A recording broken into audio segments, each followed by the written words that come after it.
प्रथम अध्याय। एक समय की बात है, नैमिषारण्य तीर्थ में शौनक आदि 88,000 ऋषियों ने श्री सूत जी से पूछा, हे प्रभु, इस कलयुग में वेद विद्या रहित मनुष्यों को प्रभु भक्ति किस प्रकार मिल सकती है तथा उनका उद्धार कैसे होगा? हे मुनि श्रेष्ठ, कोई ऐसा तप बताए जिससे थोड़े समय में ही पुण्य मिले और मनवांछित फल भी मिल जाए।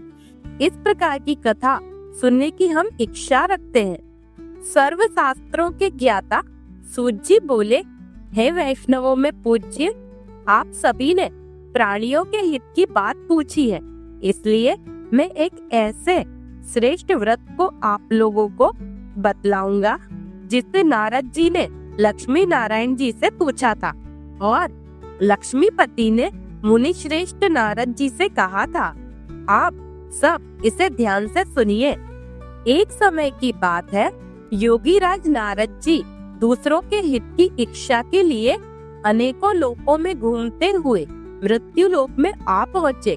यहाँ उन्होंने अनेक योनियों में जन्मे प्रायः सभी मनुष्यों को अपने कर्मों द्वारा अनेकों दुख से पीड़ित देखा।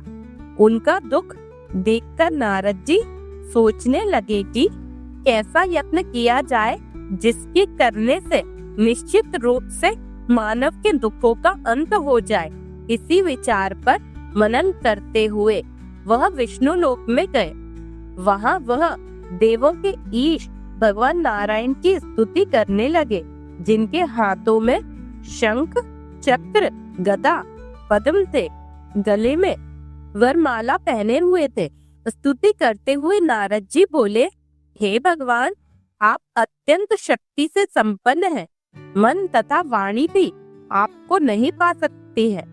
आपका आदि, मध्य तथा अंत नहीं है। निर्गुण स्वरूप सृष्टि के कारण भक्तों के दुख को दूर करने वाले आपको मेरा नमस्कार है। नारद जी की स्तुति सुन विष्णु भगवान बोले, हे मुनि श्रेष्ठ, आपके मन में क्या बात है? आप किस काम के लिए पधारे हैं, उसे निसंकोच कहो। इस पर नारद मुनि बोले कि मृत्यु लोक में अनेक योनियों में जन्मे मनुष्य अपने कर्मों के द्वारा अनेकों दुख से दुखी हो रहे हैं। हे नाथ, आप मुझ पर दया रखते हैं तो बताइए कि वो मनुष्य थोड़े प्रयास से ही अपने दुखों से कैसे छुटकारा पा सकते हैं? श्री हरि बोले, हे नारद जी, मनुष्यों की भलाई